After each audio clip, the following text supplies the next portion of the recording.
అసలే పరీక్షల సీజన్, ఆపై ఎన్నికలు సమీపిస్తున్నాయి. ఇలాంటి సమయంలో పెద్ద సినిమాలు ముందుకు రావట్లేదు. అందుకే ప్రతి వారం చిన్న సినిమాలే దండయాత్ర చేస్తున్నాయి.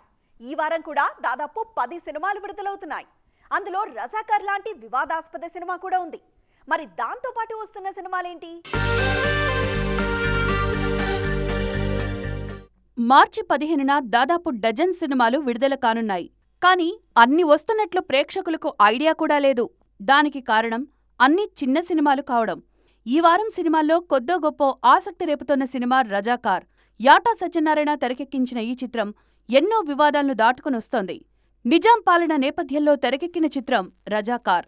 రజాకార్తో పాటు ఇదే వారం బిగ్ బాస్ దివి కీలక పాత్రలో నటించిన లంబసింగి, పూరీ జగన్నాథ్ తమ్ముడు సాయిరాం శంకర్ హీరోగా నటించిన వెయ్ దరువై వస్తున్నాయి. అలాగే వకీల్ సాబ్ లాంటి సినిమాల్లో నటించి గుర్తింపు తెచ్చుకున్న అనన్య నాగళ్ల కీలక పాత్రలో నటించిన తంత్ర కూడా మార్చి 15నే వస్తోంది. వీటన్నింటికీ ప్రమోషన్స్ మోస్తరుగా జరుగుతున్నాయి.